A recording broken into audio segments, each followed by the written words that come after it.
God. परमेश्वर के नाम की महिमा हो। परमेश्वर ने एक और अच्छा मौका हम सबके जिंदगी में दिया है ताकि उसके प्रेजेंस में बैठ कर उसकी बातों को सुने। मैं परमेश्वर को धन्यवाद देता हूँ। सुनने वाले सारे भाइयों और बहनों को यीशु मसीह के नाम से मैं सलाम करता हूँ। आज हम लोग पढ़ने जा रहे हैं Ecclesiastes chapter 11 verse 9 to chapter 12 verse 8। सबोपदेशक 11 अध्याय का 9 वचन से 12 अध्याय का 8 वचन तक मेरी बेटी एकता चावला पढ़ने जा रही है। आप सब लोग ध्यान से सुनना है। हे जवान, हे जवान, अपनी जवानी में आनंद कर।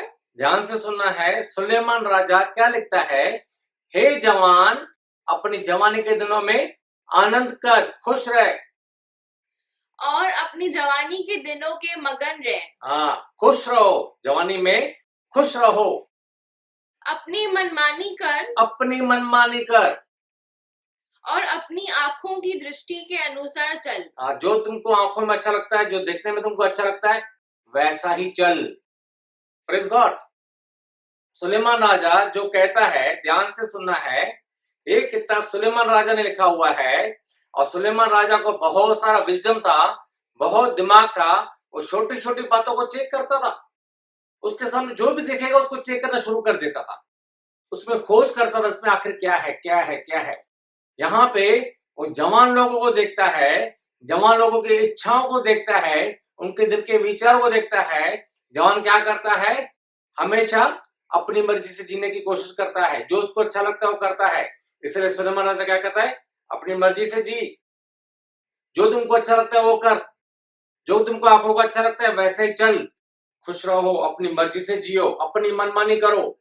और परंतु ये जान रख जी कि इन सब बातों के विषय में परमेश्वर तेरा न्याय करेगा। Praise God. अपनी मनमानी कर, पहले कहता है अपनी मर्जी से जियो, लेकिन ध्यान में रखो इस सारी बातों का हिसाब देना पड़ेगा गॉड को। छोटी छोटी बात का हिसाब देना पड़ेगा।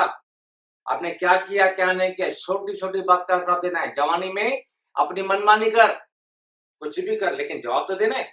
और अपने मन से खेद और अपनी देह से दुख दूर कर। जब जजमेंट की बात आती है, पहले तो मनमानी की बात करता है, फिर अभी जजमेंट होगा, मनमानी करोगे तो फिर क्या होता है? दुख हो जाता है। तो सुलेमान राजा क्या करता है? अपने दुख को अपनी जिंदगी से दूर करो, क्योंकि लड़कपन और जवानी दोनों व्यर्थ है। हाँ, बचपन और जवानी दोनों फिजूल का है। प्रेज गॉड, मतलब का नहीं है। सुलेमान राजा कहता है व्यर्थ है, व्यर्थ। Praise God. बचपन में क्या होता है? बच्चा जो है बड़ों के अधीनता में चलता है, बड़ों के अंडर में चलता है। जो बड़े कहते हैं उसको करना पड़ता है, अपनी मर्जी वो नहीं जी सकता है। दूसरों के अधीनता में, अंडर में चलना पड़ता है उसको। उसको दिमाग नहीं होता है, बड़े जो कहेंगे उसको करना ही पड़ता है, चुप रहता है। लेकिन जब जवान हो जाता है, बड़ा हो गया, उसके बाद क्या है? अपनी मनमानी करता है। उसको अंदर जोश है, एक ताकत है, एक नई जवानी आ गई है। उसको जो दिखता है उसके पीछे पड़ने की कोशिश करता है। उसको ये भी चाहिए, उसको वो भी चाहिए, उसको ये भी करना है, उसको वो भी करना है। दुनिया कंपटीशन का है, पूरा दुनिया दौड़ रहा है दुनिया को पाने के लिए। ये जवानी में ये भी दौड़ने की कोशिश करता है, मैं भी दौड़ूंगा, मुझे भी दुनिया चाहिए, मैं किसी से कम नहीं हूं। अपने आप को कुछ समझता है, वो उड़ता है दुनिया में, जैसे उसके पंख निकल आए हैं, उड़ने की कोशिश करता है। जो भी उसको समझ में आता है अपनी मर्जी से करता है। लेकिन सुलेमान राजा क्या कहता है? सब फिजूल का है, काम का नहीं है। जो भी है जवानी में आप कर रहे हो, बचपन में आप कर रहे हो, उसका रिजल्ट क्या होने वाला है? Praise God. उससे मिलेगा क्या? पूरा गंदगी से भरे होने से होने वाला क्या है? कुछ भी नहीं होने वाला है। आगे क्या कहता है? अपनी जवानी के दिनों में अपने सृजनहार को स्मरण रख। हाँ, सुलेमान राजा कहता है जवानी में जो गॉड ने में बनाया है उसको याद रखो। उसने में बनाया है, उसने में दुनिया में भेजा है, वही हमारी जिंदगी को संभालने वाला है, वही हमारी जिंदगी को चलाने वाला है। उसके वजह से ही हम हयात है, उसके वजह से हमें जिंदगी दिया हुआ है, तो उसको याद रखो। जवानी में अपनी मनमानी मत करो। इससे पहले कि विपत्ति के दिन और वे वर्ष आए जिनमें तू कहे कि मेरा मन इनमें नहीं लगता। हाँ, विपत्ति के दिन है, तकलीफ का टाइम है, मतलब उस समय तुम कहो मेरा मन गॉड की बातों में नहीं लगता है, मतलब एक ऐसा टाइम आएगा, बुढ़ापा आएगा, एज हो जाएगा, उम्र हो जाएगा, उस समय क्या होगा, शरीर में ताकत नहीं होगा, उस समय गॉड की बातों में भी मन नहीं लगेगा, किसी चीज में मन नहीं लगेगा, एकदम से बुढ़ापा आ गया है। इससे अच्छा है जवानी से ही गॉड को याद करते रहो। और इससे पहले कि सूर्य और प्रकाश और चंद्रमा और तारागण अंधेरे हो जाएं। हाँ, क्या लिखा हुआ है, सूरज चांद सितारे अंधेरे हो जाए उससे पहले। इसका मतलब क्या है, सूरज चांद सितारे कभी अंधेरे होते हैं क्या? नहीं होते हैं। सूरज चांद सितारे अंधेरे हो जाए कहने का मतलब है इंसान दुनिया छोड़ दे, इंसान दुनिया से चला जाए, दुनिया के सबसे मर जाए, तो सूरज चांद सितारों को उसके जिंदगी में कुछ मायने नहीं है। यहाँ पे कहता है इससे पहले कि तू मर जाए दुनिया के हिसाब से। और वर्षा होने के बादल फिर गिर जाएं। बारिश हो गई, बादल चले गए, अभी दिन क्लियर होना चाहिए, लेकिन वापस बादल, मतलब वापस तकलीफ आ जाए, इसलिए कहता है और उस समय घर के पहरुए कांपेंगे। जब भी बुढ़ापा हो जाएगा, तकलीफ का टाइम आ जाएगा, उस समय क्या लिखा हुआ है, घर के पहरुए कांपेंगे। पहरुए का मतलब क्या है, हमारे हाथ। इंसान जो है हाथों में ताकत होता है, अपने बाजुओं में ताकत होता है, उससे अपने आप को डिफेंड कर सकता है, लड़ाई कर सकता है, अपने हाथों से जिंदगी का कुछ भी काम कर सकता है। लेकिन लिखा हुआ जब भी बुढ़ापा आता है ये सब कांपेंगे, काम नहीं होगा, पूरा हाथ ये कांपते रहेंगे, सब किसी चीज को अच्छी तरह से पकड़ भी नहीं सकते हैं, कुछ बरोबर पी भी नहीं सकते, खा भी नहीं सकते हैं। बुढ़ापा इस तरीके से होता है। ऐसा टाइम आने से पहले ही कहता है गॉड को याद रखो। और बलवंत झुक जाएंगे। बलवंत झुक जाएंगे, जोरावर ताकतवर मतलब टांगे, टांगों के बलबूते पे हमारा पूरा बदन चलता है, टांगों के बलबूते पे हम लोग चलते हैं, ये झुक जाएंगे, काम नहीं करेंगे, बरोबर ताकत नहीं बचेगा टांगों में। और पीसनहारियां थोड़ी रहने के कारण काम छोड़ देंगी। पीसनहारियां थोड़ी रहने के कारण काम करना छोड़ देगी, मतलब हमारे दांत भी बरोबर नहीं होंगे। बुढ़ापा जब भी आता है बहुत सारे लोगों के दांत भी टूट जाते हैं। और झरोखों में से देखने वालियां अंधी हो जाएंगी। झरोखों में से देखने वाली अंधी हो जाएगी, मतलब आंखों में बरोबर रोशनी भी नहीं होगा। और सड़क की ओर के किवाड़ बंद हो जाएंगे। रास्ते की तरफ जो दरवाजे खुलते हैं, मतलब कान, वो बंद हो जाएगा, मतलब बरोबर सुनाई भी नहीं देगा। बुढ़ा में क्या क्या निशानी होती है, क्या क्या बातें होती है, उसको पूरा डिस्क्राइब किया हुआ है सुलेमान राजा ने। और चक्की पीसने का शब्द धीमा हो जाएगा। चक्की पीसने का शब्द आवाज धीमा हो जाएगा, मतलब हमारे गम्स जो है बरोबर काम नहीं करेंगे। अभी हम लोग खाते क्या करते, बहुत सारा आवाज करते, बहुत सारा हम लोग आवाज करते हैं खाने के टाइम पर, लेकिन जब भी बुढ़ापा आ जाएगा, गम्स नहीं रहेंगे, उस समय वो अंकल कैसे खाता है, बहुत ही उम्र हो गया है, वो खा भी नहीं सकता, बरोबर धीरे धीरे खाता है, उसके गम्स काम नहीं करते हैं। और तड़के चिड़िया बोलते ही एक उठ जाएगा। हाँ, सवेरे जब चिड़िया बोलेगी उससे पहले उठ जाएगा, मतलब नींद भी बरोबर नहीं होगी, सो भी नहीं सकता बरोबर, बदन में दर्द होता रहेगा। और सब गाने वालियां का शब्द धीमा हो जाएगा। गाने वालियों का शब्द धीमा हो जाएगा। इंसान जो बोलता है उसको अपनी आवाज बहुत पसंद है, वो बोलता रहता है, बोलता रहता है, बोलता रहता है, उसको लगता है मेरा आवाज बहुत अच्छी है, सबको पसंद है कि कंटिन्यू में जो लोग सुनना चाहिए, वो बोलता रहता है। लेकिन क्या होगा, उसका बोलना भी, वो बोल भी नहीं सकता है, हकलाएगा, बात भी नहीं कर सकेगा, बोलेगा किसी को हो सकता है समझ में भी नहीं आए। और फिर जो ऊंचा हो उससे बैग खाया जाएगा। जो ऊंचा हो उससे बैग खाया जाएगा, मतलब जो लोग रहेंगे दुनिया में, ये कमजोर हो गया है, दूसरा जो जवान रहेगा उससे भी उसको डर लगा रहेगा। और मार्ग में डरावनी वस्तुएं मानी जाएंगी। रास्ते में सारी चीजें उसको डरावनी लगेगी, कहीं भी जाएगा हिलते हिलते हुए जाएगा, छोटे कुत्ते को भी देखा उससे भी डरेगा, छोटे बच्चे से भी डरेगा, अरे कहीं गाड़ी तो नहीं आकर मुझे लगा देगी, कहीं कुछ हो तो नहीं जाएगा, छोटी छोटी बात में डरते हुए चलेगा। और बादाम का पेड़ फूलेगा। बादाम का पेड़ फूलेगा मतलब बाल भी झड़ जाएंगे या पूरी तरह सफेद हो जाएंगे, और टिड्डी भी भारी लगेगी। टिड्डी, ग्रॉसहॉपर, वजन नहीं होता है, वो भी भारी लगेगी, मतलब शरीर इतना कमजोर हो जाएगा, छोटी चीज भी उसको भारी लगेगी, ऐसा बुढ़ापा होता है। और भूख बढ़ाने वाला फल फिर काम न देगा। ध्यान देना है, भूख बढ़ाने वाला फल फिर काम न देगा, मतलब कोई भी ताकत का दवाई भी उसके बदन में असर नहीं करेगी, कमजोर हो जाएगा। अगर ताकत का दवाई भी लेगा उसको वो भी असर नहीं करेगी, क्योंकि मनुष्य अपने सदा के घर को जाएगा। हाँ, ऐसा टाइम आएगा फिर क्या होगा, इंसान मर जाएगा, सदा के घर को जाएगा, मतलब गॉड के पास जाएगा, और रोने पीटने वाले सड़क सड़क फिरेंगे। हाँ, इंसान दुनिया छोड़ देगा, उसके रिश्तेदार क्या करेंगे, रोते पीटते रहेंगे, इधर उधर भागते रहेंगे। और उस समय चांदी का तार दो टुकड़े हो जाएगा। जब इंसान मर जाएगा उसको जमीन में गाड़ देंगे, क्या होगा, चांदी का तार दो टुकड़े हो जाएगा, मतलब हमारा जो बॉडी है वो रीढ़ की हड्डी के ऊपर पूरा टिका हुआ है, बैकबोन के ऊपर टिका हुआ है, जब ये गाड़ दिया जाएगा वो टूट जाएगा। और सोने का कटोरा टूटेगा। सोने का कटोरा टूटेगा, मतलब हमारा जो स्कल्प है, एक पूरा खोपड़ी है, वो भी पूरा चला जाएगा, खोपड़ी की वजह से हमारा चेहरा दिखता है, हमारी पहचान होती है, वो भी पूरी तरह से चला जाएगा, जब ये गाड़ने के बाद मट्टी हो जाएगा। और सोते के पास गरा फूटेगा। सोते के पास गरा फूटेगा, मतलब हमारा दिल जो है वो भी पूरी तरह से टूट जाएगा। और कुंड के पास रहट टूट जाएगा। हाँ, रहत टूट जाएगा पूरी तरह से, हमारे दिल के अंदर जहां से भी वेन्स आते हैं, ब्लड सर्कुलेशन होता है, वो सब नष्ट हो जाएगा, सत्यानाश हो जाएगा, बर्बाद हो जाएगा, इंसान पूरी तरह से मट्टी मिल जाएगा। और जब मिट्टी जो की त्यों मिट्टी में मिल जाएगी जी, और आत्मा परमेश्वर के पास जिसने उसे दिया लौट जाएगी। हाँ, पूरा बॉडी चला गया, गाड़ दिया, मट्टी हो जाएगा, स्पिरिट जो है चली जाएगी।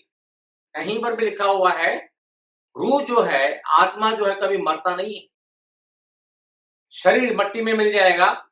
ये शरीर के लिए हम लोग मेहनत करते हैं, ध्यान देना है, ये बदन के लिए हम लोग मेहनत करते हैं, एवरीडे 8 घंटे से 12 घंटा हम लोग मेहनत करते हैं, मेहनत करने से हमें कुछ पैसे आते हैं, पैसे आने से हम लोग खाना खाते हैं, ब्रेकफास्ट किया है, दोपहर को भूख लगता है, दोपहर को खाना खाया, शाम को फिर भूख लगता है, शाम को खाना खाया, नेक्स्ट डे मॉर्निंग को फिर से भूख लगता है, मतलब ऐसे खाने के लिए हम लोग पूरा दिन मेहनत करते हैं, 10 से 12 घंटा 14 घंटा, जिससे हमें सेटिस्फेक्शन नहीं होता है, आसूदगी नहीं होती है, तृप्ति नहीं होता है, ऐसे खाने के लिए हम लोग मेहनत करते हैं।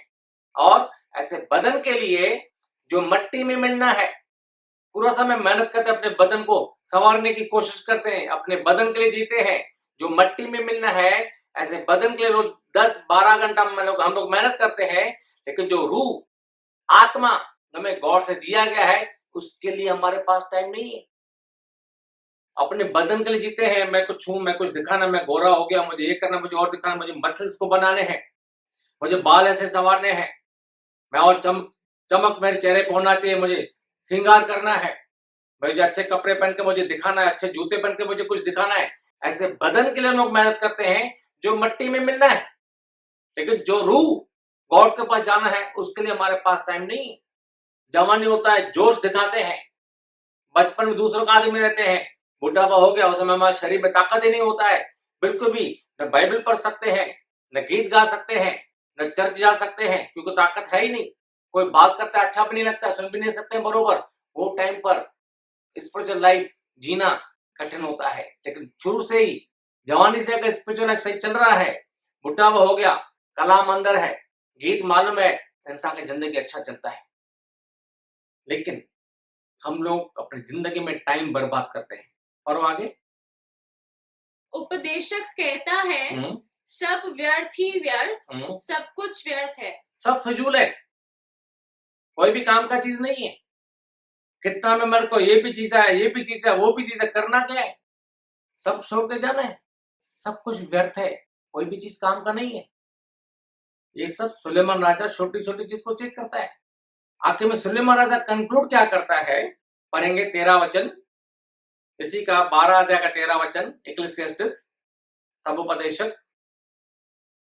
सब कुछ सुना गया, क्या कहता है सुलेमान राजा, पूरा स्टडी किया, सब सुना, सब देखा, अंत की बात ये है कि परमेश्वर का भय मान, आखिर में क्या कंक्लूड करता है, परमेश्वर का भय मान और उसकी आज्ञाओं का पालन कर, उसका कहा मान, उसका हुक्म के हिसाब से चल।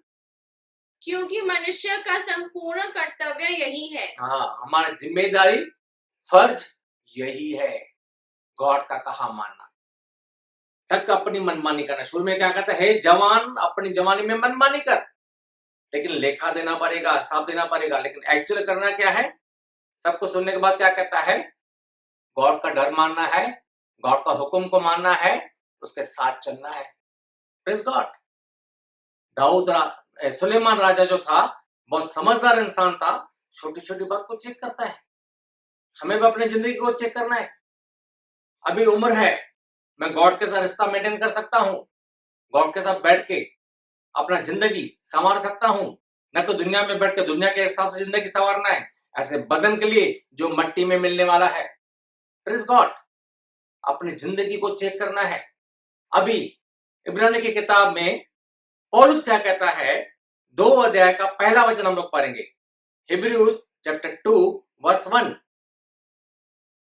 इस कारण चाहिए कि हम उन बातों पर जो हमने सुनी है, जो अभी हमने सुनी, और भी मन लगाएं, दिल लगाएं, ऐसा न हो कि बहक कर उनसे दूर चले जाएं। हाँ, जो बातें सुननी है उसको समझना है, उसके बाद दिल लगाना है। ऐसा ना ये बातों को छोड़कर अपनी मनमानी करें, बह के दूर चले जाए, दुनिया में गॉड से दूर चले जाए, और हेल, नर्क, जहन्नुम हमारे लिए इंतजार करता है। ऐसा नहीं होना है। और क्या कहता है पौलुस, 10 अध्याय का 22 वचन पढ़ेंगे, हिब्रूज चैप्टर 10 वर्स 22। तो आओ हम सच्चे मन, हाँ, क्या कहता है पौलुस, आओ हम सच्चे दिल से और पूरे विश्वास के साथ, पूरे ईमान के साथ, पूरे विश्वास के साथ, और विवेक को दोष दूर करके, हमारे कॉन्शियस के अंदर, हमारे विवेक के अंदर जो चलता रहता है, हमारा विवेक हमें दोष देता है, हमारे अंदर बार बार कहता है हम गलत है, हमें बात करता है हमारा कॉन्शियस, विवेक को दोष दूर करने के लिए, विवेक का दोष दूर करने के लिए हृदय पर छिड़काव लेकर, दिल को पर यीशु के खून से हमारे दिल को धोकर, और देह को शुद्ध जल से धुलवा कर, देह को, शरीर को, बदन को शुद्ध जल से धुलवा कर, मतलब शुद्ध जल, पानी, मतलब वचन, कलाम हमारे अंदर होना चाहिए। कलाम हमारे अंदर होने से हमारी जिंदगी में जो गंदगी है, हमारे शरीर में से जो गंदे काम होते हैं वो दूर होते हैं, परमेश्वर के समीप जाएं, गॉड के नजदीक आना है। क्या कहता है, यीशु के खून से धोना है, कॉन्शियस सही होना है, दिल सच्चा होना है, और सही तरीके से विश्वास में, ईमान में बढ़ते हुए, कलाम को पढ़ते हुए, वचन को पढ़ते हुए गॉड के पास आना है। Praise God. मेरे भाई और बहनों, जवानी व्यर्थ है, बचपना भी ऐसा ही चलता है, जैसा चलता चलने दो। कोशिश करो गॉड के साथ रिलेशन मेंटेन करो जितना हो सकता है। आखिर में जाना गॉड के पास ही है, अल्टीमेट हमारा वही है, आखिरी डेस्टिनी हमारा वही है, गॉड के पास ही जाना है। गॉड ने देखा दुनिया में इंसान गुनाह करता रहता है, दूर है, तो गॉड ने खुद रास्ता बनाया, यीशु मसीह को भेजा। यीशु के वजह से गुनाहों की माफी कर दी गई, हमारे विश्वास उसके साथ होने से, उसके साथ जीने से, यीशु के वजह से हमें वापस गॉड के पास आने का मौका मिला है। गॉड ने खुद रास्ता बनाया है, उसका फायदा उठाना है। दुनिया की गंदगी में फंसेंगे, हेल, नरक, जहन्नुम हमारे लिए इंतजार करता है। गॉड नहीं चाहता है। मेरे भाइयों बहनों, गॉड प्यार करता है, तभी तो यीशु को भेजा। चेक करो अपनी जिंदगी को, क्या कर रहे हो।